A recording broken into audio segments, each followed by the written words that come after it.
Bonjour, chers frères et sœurs. Dans l'une de mes dernières vidéos, j'avais parlé de prophétie. Alors j'ai reçu des questions des gens qui me disent « Mais mon père, comment discerner, Monsieur l'abbé, comment discerner le vrai prophète du faux prophète ?» Et ce soir, j'aimerais partager avec vous quelques pistes que nous donne déjà la parole de Dieu.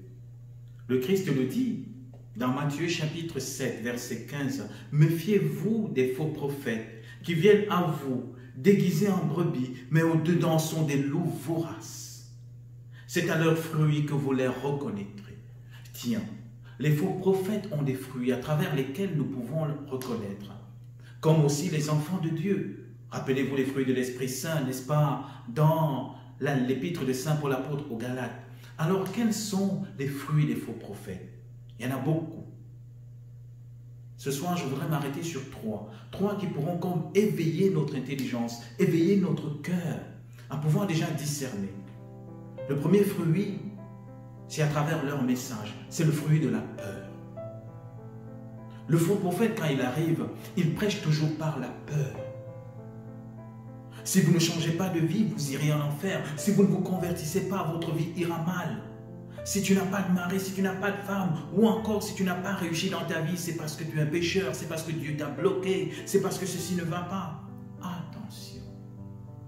Frères et sœurs, plus de 300 fois dans la parole de Dieu, il nous revient ce mot magnifique, n'ayez pas peur. Notre Dieu n'est pas un Dieu qui inspire la peur. Regardez les grandes rencontres du Christ avec les pécheurs et les pécheresses dans la parole de Dieu. Avec Zachée, Jésus ne commence pas à lui dire « Zachée, tu es quelqu'un qui n'est pas bien, alors si tu ne changes pas de vie, tu iras en enfer. » Non. Descends, Zachée. C'est chez toi que je veux demeurer. Avec la pécheresse, il ne la chasse pas, mais il lui dira « Parce que tu as beaucoup aimé, tes péchés te sont pardonnés. » Notre Dieu est un Dieu de miséricorde. Notre Dieu qui nous accueille par amour, quel que soit le péché que nous avons fait. Mais attention, ça ne veut pas dire que le péché est permis. Mais simplement, ce que je veux mettre en lumière, c'est que si je change de vie, ce n'est pas d'abord parce que j'ai peur de l'enfer. Ce n'est pas parce que j'ai peur de la punition de Dieu. Mais si je change de vie, si je me convertis, c'est parce que je découvre l'amour de Dieu. Et c'est ça la beauté de notre vie chrétienne. Donc, attention au message qu'on vous donne. Ça, c'est déjà un critère. Est-ce que quand je l'écoute, je rentre troublé de peur en disant « il faut que je me convertisse, sinon ça ira mal ». Qu'il n'y a plus de temps, il faut que je change ma vie, sinon tout ira mal. Non. Saint Paul nous dira, l'esprit que nous avons reçu n'est pas un esprit d'esclave, mais un esprit d'enfants et fils de Dieu qui nous font nous écrier « Abba, Père ». Pour moi, le deuxième critère aussi pour reconnaître les faux prophètes, c'est le critère de l'isolement. Dans le livre des Proverbes, au chapitre 18, il est dit que c'est celui qui est à l'écart, qu'il suit ses intentions. Et contre tout conseil, il se déchaîne. Le faux prophète va toujours nous séparer de notre communauté, va toujours chercher à nous amener à l'écart, nous séparer de notre famille. Parce qu'il n'est pas dans la communauté, le faux prophète. Il y vient, mais il rôde à l'extérieur. Et le critère, n'est-ce pas, pour reconnaître le faux prophète, il va toujours prêcher contre la communauté dans laquelle il est, ou qu'il était, pour aller dans une autre communauté, pour montrer les erreurs de cette communauté. Et si vous regardez la vie des prophètes dans la parole de Dieu, c'est toujours ceux et celles qui étaient dans leur communauté, qui au-delà des difficultés prêchaient pour la communauté, pour le changement de la communauté, pour le renouveau de cette communauté. Regardez les prophètes de l'Ancienne Alliance, Élie, Jérémie, Jean-Baptiste dans le Nouveau Testament, Paul. Ils étaient dans la communauté au-delà des difficultés, de l'hostilité même parfois véridique et véritable de la communauté. Mais ils prêchaient pour que l'amour de Dieu change les cœurs. Et ça, c'est ainsi. Le faux prophète ne nous amène pas, n'est-ce pas, le vrai prophète, autant pour moi, ne nous amène pas en dehors de la communauté. Il nous garde dans la communauté. Et de l'intérieur, il la transforme avec la puissance de l'Esprit Saint.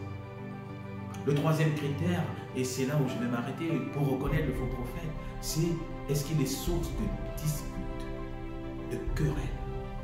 Est-ce que c'est quelqu'un quand il prêche, quand il parle, il est toujours en train d'indexer les autres, en train de les accuser. Ils ne font pas bien ceci, ils ne prient pas, ils ne comprennent pas bien la parole de Dieu, ils ne font pas telle chose comme cela se doit. Ça, c'est un signe pour reconnaître le faux prophète. Parce que l'Esprit de Dieu n'est pas un esprit qui accuse. Non. L'Esprit du Seigneur est un esprit d'unité.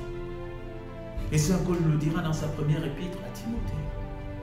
Un bon prédicateur, un bon pasteur, quelqu'un qui conduit son troupeau, n'est pas quelqu'un de chicane, n'est pas quelqu'un qui est querelle, c'est quelqu'un qui est bienveillant.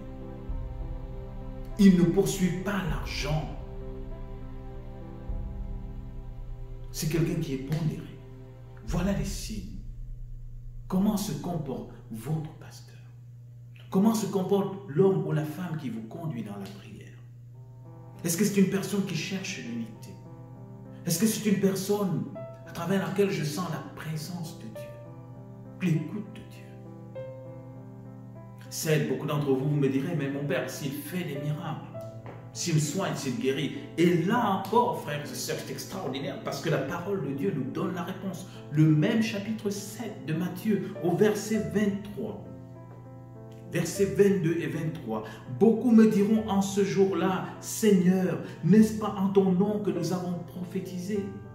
En ton nom que nous avons chassé les démons? En ton nom que nous avons fait des miracles? Alors, je leur dirai en face, jamais je ne vous ai connu. Écartez-vous de moi, vous qui commettez l'iniquité. Ah oui, frères et sœurs, attention au sensationnel. Ce n'est pas parce qu'on est un prêtre qui guérit, ce n'est pas parce qu'on est un prêtre qui délivre, ou encore qui fait des prières, des exorcismes, ou encore qui bénit, qui fait telle ou telle chose qu'on est plus que prêtre que les autres. Ce n'est pas parce que dans tel groupe de prière, il y a des miracles, il y a des gens qui guérissent, que dans ce groupe de prière, il y a un bon ou un vrai prophète. Attention. Le signe du bon prophète, du bon pasteur, c'est celui qui nous unit à Jésus-Christ. Et c'est ce que dira Jean le Baptiste. Je suis l'agneau de Dieu. Le vrai pasteur, le vrai prophète, c'est celui qui crée dans notre cœur une union de paix et d'amour avec le Christ. À travers sa vie, à travers son message, à travers sa présence. Alors demandons cette grâce aujourd'hui pour nos communautés chrétiennes, pour nos églises, qu'il se lève des vrais prophètes. Que des prêtres deviennent des vrais prophètes. Que des pères et des mères de famille deviennent des vrais prophètes. Pour annoncer la parole de Dieu. Pour unir le cœur de leurs frères et de leurs sœurs à notre Seigneur Jésus-Christ. Amen. Et que Dieu vous bénisse et qu'il vous garde. Et qu'en ce temps de la Pentecôte, vous et moi, que nous puissions recevoir l'Esprit Saint. Et qu'il nous donne ces 7 dons sacrés. Pour que nous devenions des témoins de feu de l'amour de Christ ressuscité.